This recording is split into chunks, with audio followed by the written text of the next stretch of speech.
Sa gitna ng masayang kasalan, biglang bumukas ang pinto ng wedding hall. Isang 9 na taong gulang na bata ang tumakbo papasok. Karga ang isang bagong silang na sanggol. Tumigil ang musika. Napatigil ang lahat. At sa loob lamang ng ilang segundo, isang lihim ang mabubunyag, isang pagtataksil na sisira sa araw na inaakala nilang pinakamasaya sa kanilang buhay. Tahimik at puno ng saya ang loob ng wedding hall. Ang mga ilaw ay malambot, kumikislap sa mga puting kurtina, at bulaklak na nakapalibot sa altar. Ang mga bisita ay nakangiti. Ang ilan ay may luha sa mata habang pinagmamasdan ang paglapit ni Maria Teresa sa altar. Suot niya ang puting bestida na matagal niyang pinangarap. Bawat hakbang ay mabigat hindi dahil sa takot, kundi dahil sa lalim ng kanyang emosyon. Sa dulo ng aisle, naghihintay si Daniel Reyes, ang lalaking minahal niya ng 7 taon, ang lalaking handa na raw ibigay ang buong buhay sa kanya. Habang papalapit si Maria Teresa, bumilis ang tibok ng kanyang puso. Naalala niya ang lahat, ang unang pagkikita nila ni Daniel sa isang maliit na cafe sa Quezon City, ang mga gabing magkasama silang nangangarap, ang mga pangakong binitiwan sa ilalim ng ulan. Ngayon, heto na sila. Kasal na lang ang kulang. Ngumiti si Daniel, pero may bahagyang kaba sa kanyang mga mata. Hindi yon napansin ng karamihan. Para sa lahat, isa lamang itong normal na kaba ng isang groom. Ngunit sa loob niya, may bigat na matagal na niyang tinatago.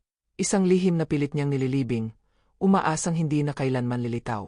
Habang nagsisimula ang seremonya, marahang nagsalita ang pari. Ang mga salita tungkol sa pagmamahal, katapatan, at panghabambuhay na pangako ay umaalingaw-ngaw sa loob ng hall. Hawak ni Daniel ang kamay ni Maria Teresa. Mainit, pero nangingini. Napansin yon ni Maria Teresa at bahagyang ngumiti. Pinisil ang kamay nito bilang assurance. Sa likod ng hall, may isang batang nakatayo sa tabi ng pinto. Siya si Lucas, 9 na taong gulang. Suot niya ang simpleng barong na bahagyang malaki sa kanya. Sa kanyang mga braso, mahimbing na natutulog ang isang bagong silang na sanggol. Ang mukha ni Lucas ay seryoso, mabigat, parang mas matanda pa sa kanyang edad. Ang bawat paghinga niya ay puno ng lakas ng loob, na hindi karaniwan sa isang bata. Pinagmasdan niya ang nasa altar. Ang lalaking nakatayo roon, si Daniel, ay pamilyar na pamilyar sa kanya. Ang mga alaala ay nagsiksikan sa kanyang isip. Ang mga gabing umiiyak ang sanggol, ang pagod ng isang babaeng tahimik na lumalaban, ang mga pangakong binitiwan ngunit hindi tinupad. Biglang tumigil ang musika. Isang mahinang iyak ng sanggol ang pumunit sa katahimikan. Lumingon ang lahat. Bumukas ang pinto ng wedding hall. At doon, sa harap ng daan-daang bisita, tumakbo papasok si Lucas. Karga ang sanggol. Ang kanyang mga mata ay diretso kay Daniel. "Papa," sigaw niya, nanginginig pero malinaw. Parang gumuho ang mundo ni Daniel. Word count, 2,000. Art 2. Napatigil ang lahat. Ang mga bisita ay nagtinginan, hindi alam kung ano ang gagawin.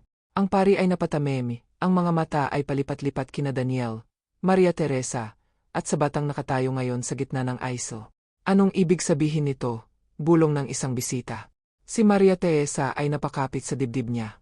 Nakatingin siya kay Lucas, tapos sa sanggol, tapos kay Daniel. "Daniel, sino sila?" Mahina niyang tanong, pero ang boses niya ay punong-puno ng takot. Nanigas si Daniel. Hindi siya makapagsalita. Ang mga labi niya ay gumagalaw, pero walang lumalabas na tunog. Sa loob ng ilang segundo, bumalik sa kanya ang lahat ng alaala na pilit niyang tinakasan. Si Anna. Si Anna ay isang simpleng babae. Tahimik, masipag, at puno ng pangarap. Nakilala niya ito sa probinsya.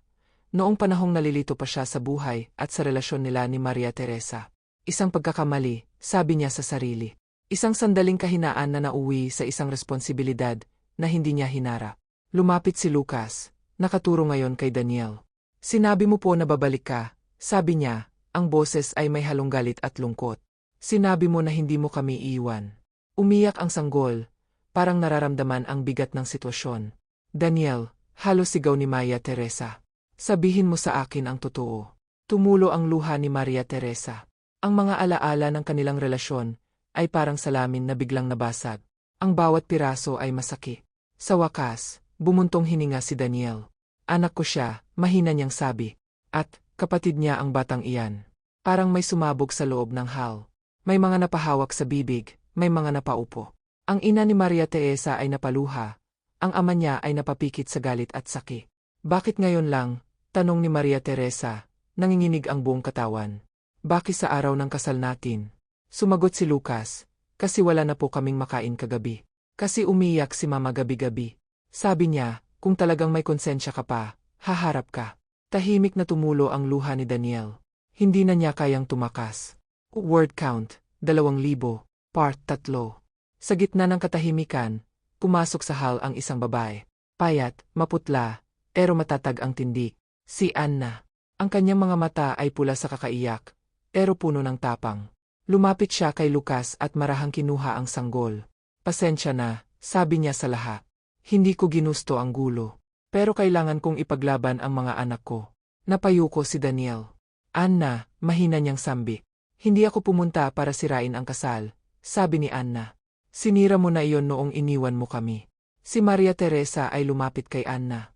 Matagal na ba? Tanong niya, halos pabulong. 1 dekada na halos, sagot ni Anna. Hindi ko alam na may kasal na pala. Parang sinaksak sa dibdib si Maria Teresa. Lahat ng pinaniwalaan niya ay kasinungalingan. Lumapit ang pari.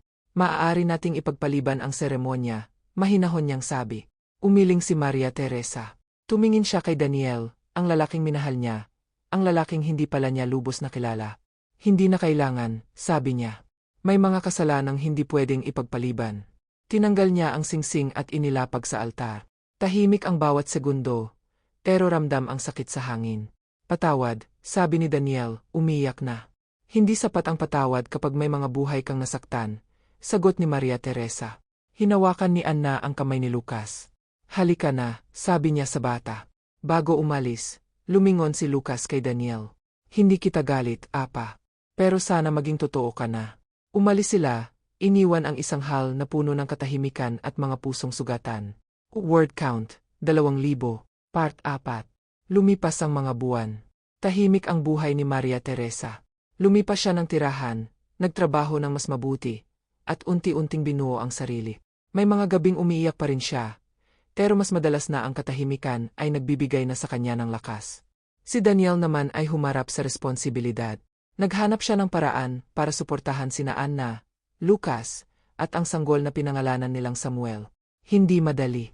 Araw-araw ay paalala ng pagkakamaling hindi na mababawi. Isang araw, nagkita sina Maria Teresa at Anna sa isang maliit na parke. Walang galit, agod lang. Hindi kita sinisisi, sabi ni Anna. Pareho tayong biktima ng isang maling desisyon. Ngumiti si Maria Teresa, may luha sa mata. Salamat. Sa gilid ng parke, naglalaro si Lucas. Lumapit siya kay Maria Teresa. Sabi niya. Pasensya na kung nasaktan ka. Umiling si Maria Teresa at lumuhod sa harap niya. Minsan, ang katotohanan ang pinakamasakit, pero siya rin ang nagpapalaya. Ngumiti si Lucas. Word count, 2,000, part 5. Makalipas ang ilang taon, mas payapa na ang lahat. Si Maria Teresa ay natutong magmahal muli, hindi agad, hindi madali, pero totoo. Si Anna ay mas matatag, may maliit na negosyo, at masayang inaalagaan ang kanyang mga anak. Si Daniel ay patuloy na bumabawi, hindi sa salita, kundi sa gawa. Sa isang simpleng pagtitipon, nagkita muli silang lahat. Walang bigat, may mga sugat pa rin, pero may kapatawaran. Si Lucas, ngayon ay binatilyo na, ay nakatingin sa mga taong minsang nagbago ng kanyang buhay. Bitbit niya ang alaala ng araw na tumakbo siya sa wedding hall, hindi para manira, kundi para iligtas ang katotohanan. At sa huli, natutunan nilang lahat na ang katotohanan, gaano man kasakit, ay may kakayahang maghilom, magturo, at magbigay ng bagong simula. Tahimik ang buong wedding hall, na parabang may humigop ng hangin mula sa bawat sulok. Ang mga ngiti ng mga bisita ay napalitan ng pagkabigla. Ang mga palakpak na inihanda sana, para sa bagong kasal ay nanatiling nakabitin sa ere.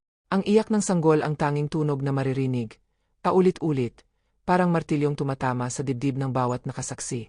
Nanatiling nakatayo si Lucas sa gitna ng aisle, mahigpit ang pagkakayakap sa sanggol. Nanginginig ang kanyang mga braso, hindi lamang sa bigat ng bata, kundi sa bigat ng katotohanang matagal niyang kinimkim.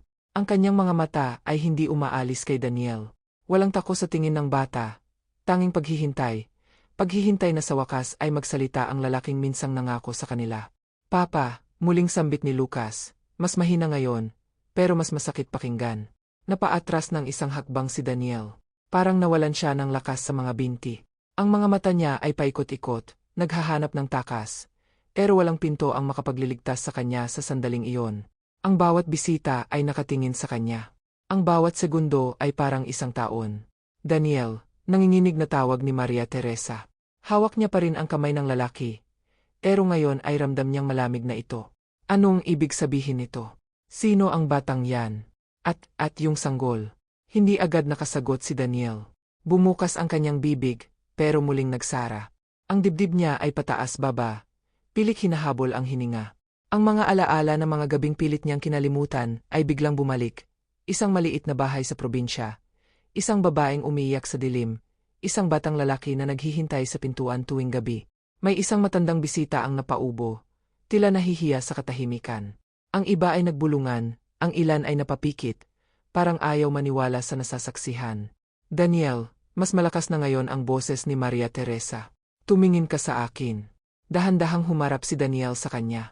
Namumula ang kanyang mga mata. Maria, pasensya na, sabi niya, halos pabulong. Pasensya na, napatawa si Maria Teresa. Pero walang saya sa tunog. Iyan lang ba ang sasabihin mo sa akin sa harap ng lahat? Sa araw ng kasal natin. Lumapit si Lucas ng isang hakbang. Sinabi mo po sa mama ko na babalik ka, sabat niya. Sinabi mo na hindi mo kami iwan. Sinabi mo na ayusin mo lahat. Parang may kutsilyong tumusok sa dibdib ni Daniel sa bawat salita ng bata. Ang mga kamay niya ay bahagyang nakataas. Parang gustong lumapit, pero hindi alam kung may karapatan pa. Lucas, sambit niya. Anak, parang may sumabog sa loob ng hal sa salitang iyon. Ang ina ni Maria Teresa ay napahawak sa bibig, hindi na napigilan ang luha. Ang ama niya ay napasandal sa upuan, mariing nakapikit, parang pinipigilan ang galit na sumabog. Anak, ulit ni Maria Teresa, halos pabulong. Ibig mong sabihin. Tumango si Daniel, mabagal, mabigat. Amin niya. Anak ko siya. At ang sanggol. Napatili ang isang bisita. Ang iba ay napailing, may mga bulong na hindi na itago. Ang pari ay napayuko, tahimik na nagdasal sa sarili. Parang nawalan ng lakas si Maria Teresa. Kung hindi siya nasalo ng kanyang kapatid na babae, baka bumagsak siya sa sahig. Ilang taon na, tanong niya, halos wala ng boses. Siyam, sagot ni Daniel. At ang sanggol, ilang linggo pa lang. Natahimik si Maria Teresa. Siyam na taon. Siyam na taon ng kasinungalingan. Siyam na taon na akala niya, ay buo ang lalaking minahal niya. Ang mga alaala ng kanilang relasyon ay dumaan sa kanyang isip. Ang mga panahong biglang mawawala si Daniel. Ang mga tawag na hindi sinasagot. Ang mga paliwanag na tinanggap niya, dahil mahal niya. Bakit hindi mo sinabi sa akin? Tanong niya, umiiyak na. Bakit pinayagan mo akong mangarap? Hindi sumagot si Daniel. Yumuko siya, parang bata ring napagalitan. Natatakot ako, amin niya. Natatakot akong mawala ka. Pero nawala ka rin, sagot ni Maria Teresa. Nawala ka sa sarili mo. Muling umiyak ang sanggol, mas malakas ngayon. Halos mapangiwi si Lucas sa pagod. Lumapit ang isang bridesmaid, gustong tumulong, pero umatras din, hindi alam kung ano ang tama. Wala na po kaming makain kagabi, biglang sabi ni Lucas. Ang boses ay nanginginig pero matatag. Umiyak po si Mama. Hindi dahil sa gutom niya, kundi dahil pagod na po siya.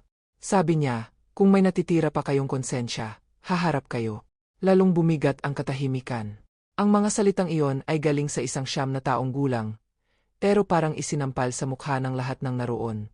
Hindi na napigilan ni Daniel ang luha. Tumulo iyon, isa-isa, diretso sa sahig. Patawad, paulit-ulit niyang sabi. Pero wala ng lakas ang salita. Lumapit ang pari, maingat ang hakbang. Anak, sabi niya kay Daniel, ang kasal ay nangangailangan ng buong katotohanan. Kung may mga bagay na ganito, kailangan munang ayusin. Umiling si Maria Teresa.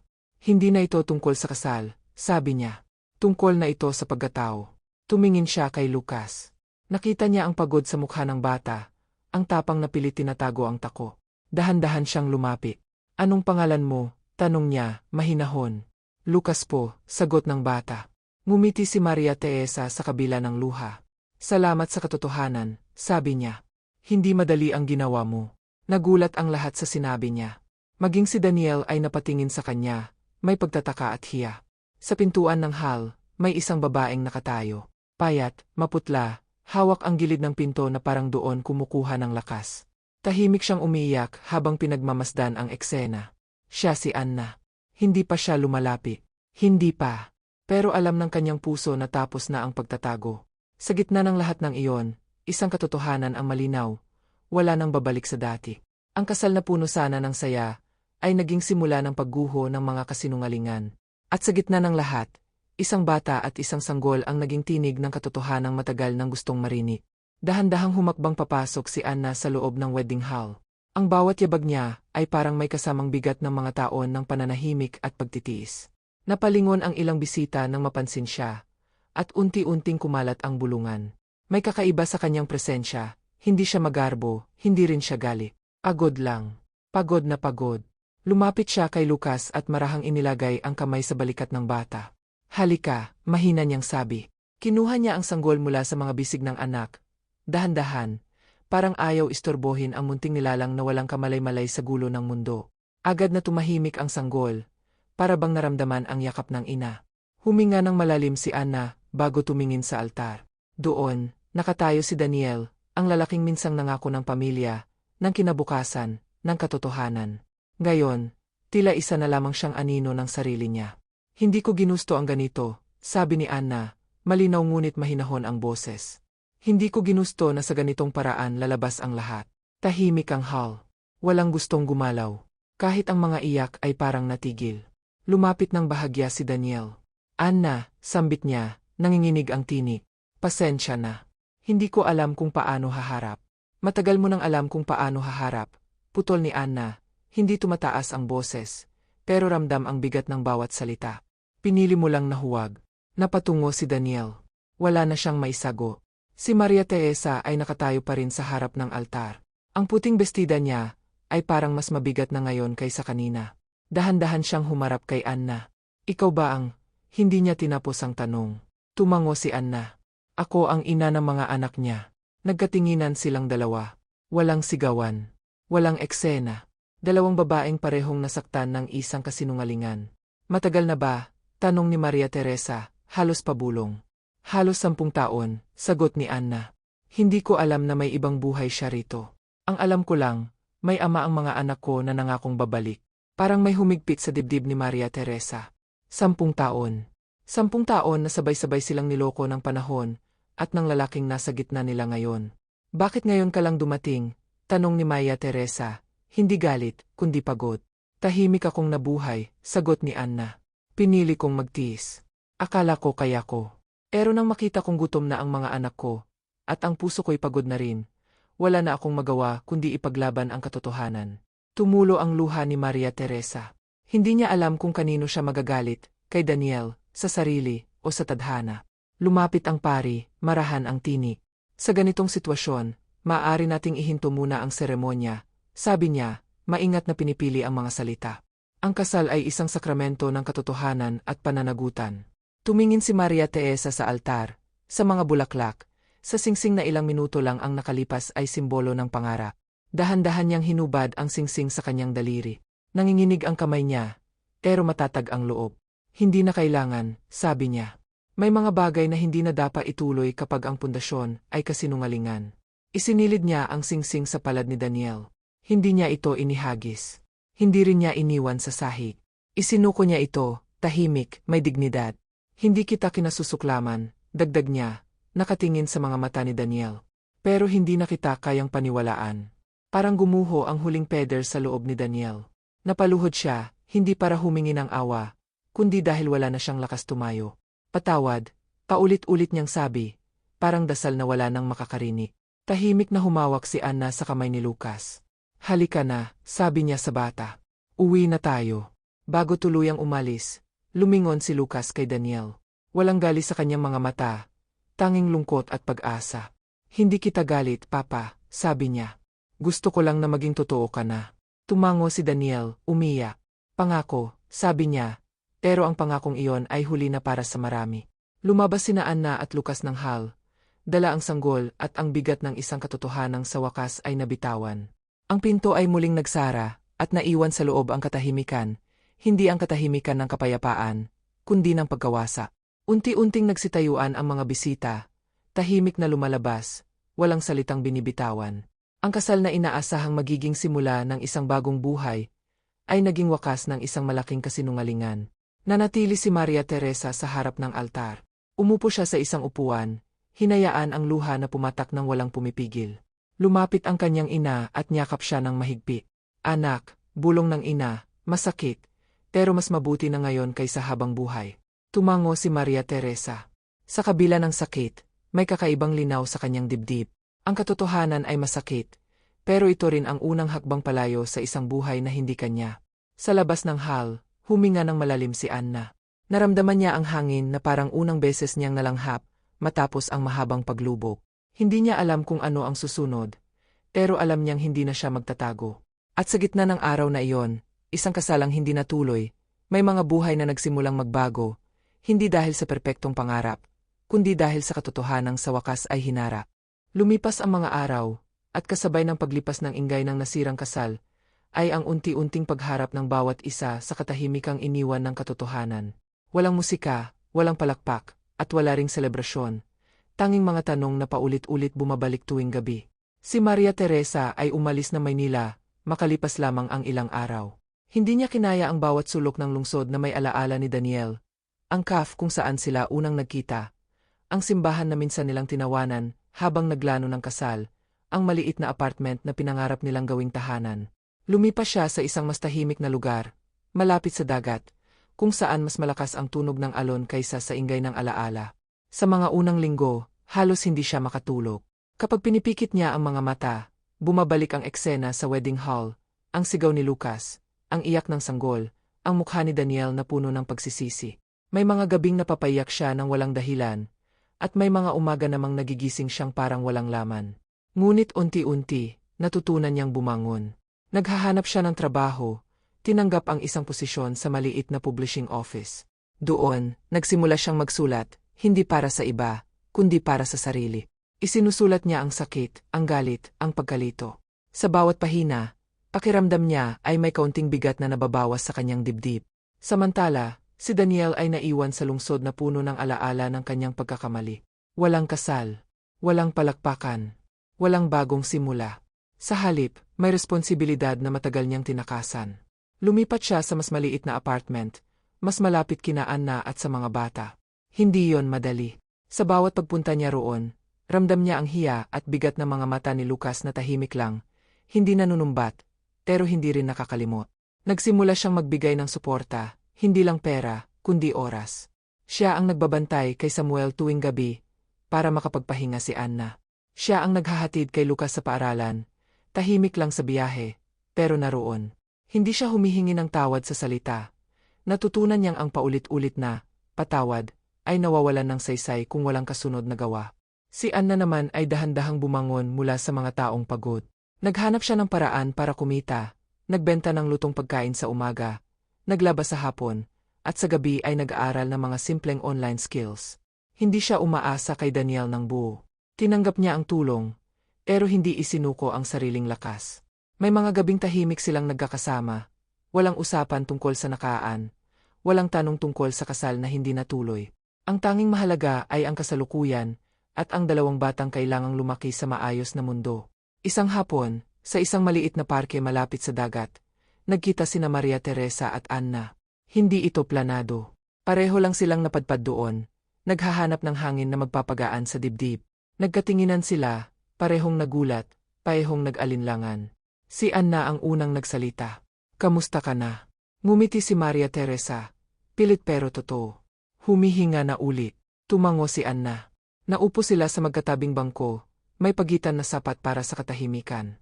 Sa di kalayuan, naglalaro si Lucas sa buhangin, habang si Anna ay may kargang stroller kung saan mahimbing na natutulog si Samuel. Hindi kita sinisisi, biglang sabi ni Anna. Matagal ko nang gusto sabihin yan. Napatingin si Maria Teresa sa kanya. Hindi rin kita sinisisi, sagot niya. Pareho tayong naniwala. Nagkatinginan silang dalawa, at sa unang pagkakataon, walang sakit sa pagitan nila, pagod lang at pag-unawa. Walang babae ang kalaban ng isa't isa. Pareho silang nasaktan ng isang desisyon. Lumapit si Lucas kay Maria Teresa. Ete, mahina niyang sabi, may hiya sa boses. Pasensya na po kung nasaktan kita. Lumuhod si Maria Teresa sa harap niya. Pantay ang kanilang mga mata. Huwag kang magsorry, sabi niya. Kung hindi dahil sa'yo, baka mas matagal pa akong nabuhay sa kasinungalingan. Ngumiti si Lucas, maliit pero totoo. Masaya po ako na okay ka na. Tumango si Maria Teresa. Sa sandaling iyon, naramdaman niya ang kakaibang kapayapaan. Ang pagtanggap na ang sakit ay hindi palaging sumpa. Minsan ay daan din ito patungo sa kalayaan. Sa paglipas ng mga buwan, unti-unting nagbago ang bawat isa. Hindi agad gumaling ang mga sugat, pero natuto silang mamuhay kasama ang mga ito. Ang mga pangarap ay nagbago ng hugis, ang mga plano ay inayos, at ang mga puso ay dahan-dahang natutong magtiwala muli. Una sa sarili, bago sa iba. At sa gitna ng lahat ng iyon, may isang aral na tahimik na umuusbong. Ang katotohanan ay maaaring sumira ng isang araw, ngunit maaari rin itong magligtas ng buong buhay. Makalipas ang ilang taon, ang mundo ay hindi na kasing ingay ng araw na iyon sa wedding hall. Hindi dahil nakalimutan na nila ang nangyari, kundi dahil natutunan na nilang mamuhay kasama ang alaala, hindi bilang sugat na patuloy na dumudugo, kundi bilang peklat na nagpapaalala kung saan sila nagkamali at kung paano sila bumangon. Si Maria Teresa ay nanatili sa bayang malapit sa daga. Ang tunog ng alon ang naging kasama niya sa mga gabing tahimik at sa mga umagang puno ng pag-asa. Sa maliit na publishing office kung saan siya nagtatrabaho, unti-unti siyang nakilala bilang isang masinop at tapat na editor. Ngunit sa mga pahinang hindi ipinapakita sa iba, nagsusulat pa rin siya, mga kwento ng kababaihang natutong pumili ng sarili, mga liham na hindi ipinadala, at mga pangarap na muling binuo. May mga araw na bumabalik ang lungkot, lalo na kapag may kasalang dumadaan sa bayan, o kapag may batang tumatawa sa dalampasigan. Ngunit hindi na siya bumabagsak. Natutunan niyang huminga sa gitna ng sakit, at magpasalamat sa mga aral na iniwan nito. Hindi niya minamadali ang sarili. Alam niyang ang pagmamahal ay hindi hinahabol, ito'y dumarating kapag handa na ang puso. Si Daniel, sa kabilang banda, ay patuloy na bumabawi, hindi sa mga grandeng pangako, kundi sa araw-araw na presensya. Siya ang unang gumigising para ihanda ang almusal ni Lucas at Samuel kapag nasa kanya ang mga bata tuwing katapusan ng linggo. Siya ang nakikinig sa mga kwento ni Lucas tungkol sa paaralan, sa mga pangarap nitong maging guro balang araw. Hindi siya nagtatanong kung pinatawad na ba siya. Ang mahalaga sa kanya ay naroon siya, tapat at hindi na nagtatago. May mga gabing naupo siya sa tabi ng kuna ni Samuel, inagmamasdan ang tahimik na paghinga ng bata. Doon niya mas malinaw na nararamdaman ang bigat ng responsibilidad na minsan niyang tinakasan. Hindi niya mababawi ang mga taong nawala, pero maaari niyang punuin ang mga darating. Si Anna ay lumakas sa paang hindi niya inakala. Ang maliit niyang negosyo ay lumago, mula sa lutong pagkain sa umaga hanggang sa isang munting karinderya na dinadayo ng mga kapitbahay. Hindi marangya, pero sapat. Sapat para sa pangangailangan, sapat para sa dignidad. Natutunan niyang humingi ng tulong kapag kailangan, at tumanggi kapag sobra na. Hindi na siya natatakot sa bukas. Sa pagitan nila ni Daniel, may malinaw na hangganan, respeto at responsibilidad. Hindi sila bumalik sa dati, at hindi rin nila pinili. Ang mahalaga ay ang katahimikan ng mga bata, at ang katotohanang wala nang itinatago. Si Lucas, na minsang 9 na taong gulang na tumakbo sa wedding hall, ay isa ng binatilyo. Matangkad na siya, may kumpiyansa sa tindig, at may matang marunong tumingin sa mundo ng may malasakit. Sa paaralan, madalas siyang lapitan ng mga kaklase kapag may problema. Tahimik siyang nakikinig, tulad ng kung paanong natutunan niyang makinig sa sarili niyang damdamin noon. Isang hapon, sa isang simpleng pagtitipon sa parke, nagkita muli silang lahat. Walang engranding handaan, ilang upuan, baon na pagkain, at halakhak ng mga bata. Nandoon si Maria Teresa, inimbitahan ni Anna sa unang pagkakataon. May kaunting kaba sa simula, ngunit pinili nilang maging magaan. Naglaro si Samuel sa damuhan, hawak ang kamay ni Lucas. Si Daniel ay nasa gilid, nag-aayos ng mesa, tahimik pero present. Si Anna ay nag-aabot ng pagkain, ngumingiti sa mga taong minsan, ay naging bahagi ng isang masakit na kabanata. Lumapit si Lucas kay Maria Teresa. "Ete," sabi niya, "naalala mo pa ba yung araw na yon?" Tumango si Maria Teresa. Sagot niya, "Hindi ko makakalimutan." "Hindi ako nagsisisi," dagdag ni Lucas, diretso ang tingin. "Kahit mahirap." Ngumiti si Maria Teresa, may luha sa mata. "Ako rin," sabi niya. "Kung hindi dahil sa'yo, baka iba ang buhay ko ngayon, at hindi iyon magiging totoo." Sa sandaling iyon, naramdaman ni Maria Teresa ang isang payapang tibok sa dibdib. Hindi ito ang kilig ng simula, kundi ang kapanatagan ng pagtangga. Hindi na niya kailangang bumalik sa nakaraan para ayusin ito. Nakausad na siya. Lumapit si Daniel, may hawak na 2 baso ng tubig. Salamat, sabi niya kay Maria Teresa. Simple pero taos puso. Para saan? Tanong niya. Sa pagpili ng katotohanan, sagot ni Daniel. Kahit masakit. Tumango si Maria Teresa. Lahat tayo natuto, sabi niya. Iyon ang mahalaga. Habang lumulubog ang araw, nagkulay kahel ang langit. Ang mga anino ay humaba, at ang hangin ay naging mas malamig. Tahimik silang nagmasid sa mga bata. Si Lucas na maingat na tinuturuan si Samuel kung paano magtapon ng maliit na bola. Si Ana na nakatingin ng may pagmamalaki. Si Daniel na tahimik na nakangiti. Sa mga sandaling iyon, malinaw ang isang katotohanan. Ang araw na iyon sa wedding hall ay hindi lamang tungkol sa pagtataksil. Ito'y tungkol sa lakas ng loob, ng isang batang nagsalita, ng mga babaeng piniling huwag magtago, at ng isang lalaking piniling humarap. Hindi lahat ng sugat ay tuluyang nawawala. Ngunit may mga sugat na nagiging gabay, kaalala na ang katotohanan, gaano man kasakit, ay may kapangyarihang magpalaya. At sa pagpapalaya, may bagong simula. Sa huli, natutunan nilang ang pamilya ay hindi laging nabubuo sa perpektong paraan. Minsan, ito'y binubuo sa gitna ng pagkakamali, pinagtatahi ng katapatan, at pinatatatag ng araw-araw na pagpili na maging mas mabuti kaysa kahapon. At si Lucas, ang batang minsang tumakbo sa wedding hall, ay patuloy na naglalakad sa buhay na may tapang. Dala ang aral na ang katotohanan ay hindi kaaway ng pagmamahal. Ito ang pundasyon nito.